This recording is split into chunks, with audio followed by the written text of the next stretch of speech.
Praise to the lord. ఈరోజు దేవుడు మనకిచ్చినటువంటి వాగ్దానం ఏంటంటే, సమూయేలు రాసిన మొదటి గ్రంథము 15వ అధ్యాయము 22వ వచనం. బలులు అర్పించుట కంటే ఆజ్ఞను గైకొనుటయు, పొటేళ్ల కొవ్వు అర్పించుట కంటే మాట వినుటయు శ్రేష్టము. ఆమేన్. దేవుని దృష్టిలో ఏది శ్రేష్టమైనది అంటే దేవుని మాట మనం వినటమే.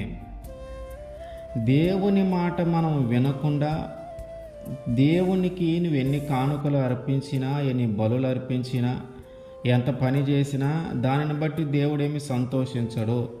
దానికంటే ముఖ్యమైనది ఏమిటంటే ఆయన మాట మనం వినటం. కొన్నిసార్లు మనం ఏం చేస్తామంటే దేవుని మాట విన్నట్టే ఉంటాం కానీ వినం. దేవుడు చెప్పింది చేస్తున్నట్టే ఉంటాం కానీ ఆయన చెప్పింది చేయటానికి ప్రయత్నం చేస్తాం, కానీ మనకిష్టమైన దారిలో చేస్తాం.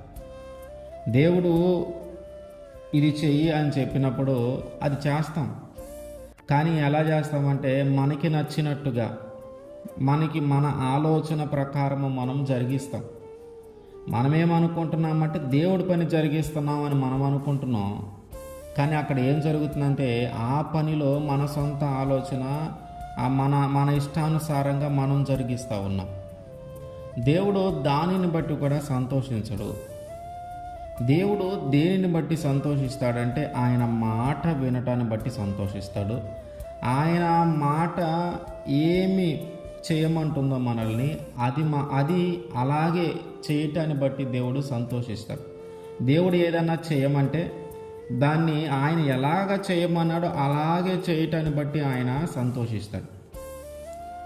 సౌలు రాజుగా ఏర్పాటైన తర్వాత కొన్ని రోజులకి, కొన్ని సందర్భాల తర్వాత ఒకానొక దినమున సమూయేలు గారు సౌలు దగ్గరకు వచ్చి, ఇదిగో అమాలేకీయులు ఆ రోజు మనల్ని బాగా ఇబ్బంది పెట్టారు, వాళ్ళతో యుద్ధం చేయి, వాళ్ళని సమూలంగా నాశనం చేయి, ఎవ్వరూ బ్రతకటానికి వీలు లేదు, జంతువులతో సహా ఏది బ్రతకటానికి వీల్లేదని చెప్పాడు. సరే, దేవుడు నాకు చెప్పాడు కదా, అటైతే నేను ఖచ్చితంగా చేస్తానని చెప్పి సౌలు ఏం చేశాడంటే అమాలేకీయుల మీదకి యుద్ధానికి వెళ్ళి అందరినీ ఓడించి ఆ అమాలేకీయుల రాజు అయినటువంటి అగగును మాత్రము తీసుకొని వచ్చాడు. అంటే మిగతా వారందరినీ చంపేశాడు, ఒక అగగును అంటే ఆ రాజును మాత్రం తీసుకొని వచ్చాడు. అట్లాగే అక్కడున్నటువంటి గొర్రెలు మేకల్లో రోగం కలిగినవి, జబ్బు కలిగినవి, కుంటివి, గుడ్డివి ఇట్లాంటివి ఏమన్నా ఉంటే ఆ నాశనకర్మలాగా నీచముగా ఎంచబడినవన్నిటినీ చంపేసి బలముగా, ఆరోగ్యంగా, మంచిగా ఉన్న ఆ గొర్రెలను, మేకలను, ఎద్దులను వీళ్ళు తీసుకొని వచ్చారు. వీళ్ళ ఉద్దేశం ఏమిటంటే ఇది దేవుడికి బలర్పిద్దాం, మంచిగా ఉన్నాయి దేవుడికి బలర్పిద్దాం అన్న ఉద్దేశంతో తీసుకొని వచ్చారు. కానీ దేవుడు ఏం చెప్పాడంటే దేని నువ్వు బ్రతకనియొద్దయ్యా, జంతువులతో సహా దేని నువ్వు బ్రతకనియొద్దు అని చెప్తే జంతువులను బ్రతకనిచ్చి తీసుకొని వచ్చాడు. మనుషుల విషయానికి వచ్చేలేకే మనుషులను కూడా నువ్వు అందరినీ చంపేసే, ఎవరిని బ్రతకనిచ్చొద్దు అంటే అసలు రాజునే బ్రతకనిచ్చాడు. దేవుడు చెప్పిన పనే చేశాడు, దేవుడు చెప్పిన పనే చేయటానికి వెళ్ళాడు, కానీ మధ్యలో తన సొంత ఇష్టాన్ని నెరవేర్చాడు, తన సొంత ఆలోచన ప్రకారం జరిగించాడు. దీనిని బట్టి దేవుడు సంతోషించలా. వెంటనే ఇది జరిగిన తర్వాత సమూయేలు గారు వచ్చి ఈయన హెచ్చరించాడు, నువ్వు చేసిన పనేంటి, అసలు ఆ ఎద్దులు, ఆ గొర్రెలు, మేకలు ఎందుకు తెచ్చావు, మొత్తాన్ని దేవుడు సమూలంగా నాశనం చేయమని చెప్పాడు కదా, నువ్వెందుకు తెచ్చావు అంటే ఆయన చెప్తున్న మాటే ఏమిటంటే, నేను దేవుడికి బలర్పిద్దామనే తెచ్చానయ్యా, నా కోసం ఏం తెచ్చుకోలేదు, ప్రజలందరూ కూడా ఇవి మంచిగా ఉన్నాయి, మన దేవుడికి బలర్పిద్దాం అని చెప్పారు, అందుకని తీసుకొని వచ్చాను. ఆ తర్వాత మరి అగగును ఎందుకు తెచ్చావు, అగగును కూడా ఆ రాజును కూడా చంపేయమని చెప్పాడు కదా దేవుడు, ఇక్కడ దాకా ఎందుకు తీసుకొని వచ్చావు, బలర్పిద్దామని అనుకుంటా ఉన్నాడు. అప్పుడు సమూయేలు గారు అంటున్నాడు, నువ్వు ఇవన్నీ దేవుడి కోసం చేశాను అంటున్నావే, దేవుడు దానిని బట్టి సంతోషిస్తాడా? ఆలోచించు ఒకసారి.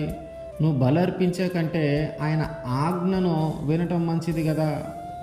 నువ్వు ప్రొటేళ్లకు అర్పించే కంటే ఆయన మాట వినటం శ్రేష్టం కదా. దేవుడు దేనికి సంతోషిస్తాడు? నువ్వు బలులు అర్పిస్తే సంతోషిస్తాడా? నువ్వు మంచి మంచి గొర్రెలు మేకలు ఎద్దులను తీసుకొని వచ్చి బలి అర్పిస్తే సంతోషిస్తాడా? ఆయన మాట వింటే సంతోషిస్తాడా? ఆలోచించు. ఆయన మాట వింటేనే సంతోషిస్తాడు. ఆయన మాట నెరవేర్చడానికి వెళ్ళిన నీవు నీ సొంత ప్రకారమో నీ ఇష్ట ప్రకారం చేసుకొని వచ్చావు గనుక ఇక రాజ్యము నీ దగ్గర నిలువదు. ఇక నేను ఎప్పుడు నిన్ను కలవను అని చెప్పి అక్కడి నుంచి వెళ్ళిపోయాడు. ఆ తర్వాత సౌలు అతను సమూయేలు గారిని బతిమలాడటము, ఆయన చెంగు పట్టుకోవటం, అది చినగటము, మళ్ళీ సమూయేలు గారు సౌలు గారితో వెళ్ళి ఆ అగగును చంపేసి మొత్తాన్ని బలర్పించేయటం జరిగింది. దీనిని బట్టి దేవుని కోపమే వచ్చింది కానీ దేవుడికి సంతోషం రాలా.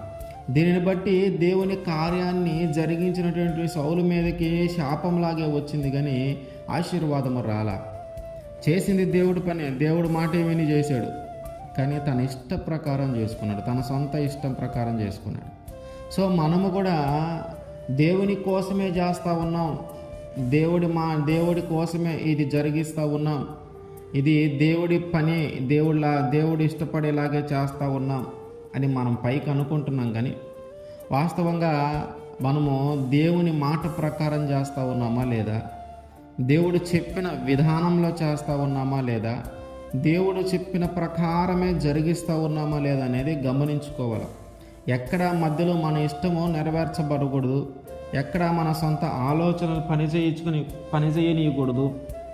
దేవుని మాట ప్రకారమే మనము జరిగించాలి. కనుక దేవునికి సంతోషమైనది ఏమిటయ్యా అంటే దేవుని మాట మనం వినటమే కానీ మనం ఇచ్చే కానుకలో మనం అర్పించే బలులో కాదు. దేవుని మాటను శ్రద్ధగా వింటే చాలు, ఆ మాట ప్రకారం నువ్వు జరిగిస్తే చాలు, ఆయన సంతోషిస్తాడు. దానిని బట్టి మన మీదకి ఆశీర్వాదం వస్తుంది. ఆమేన్.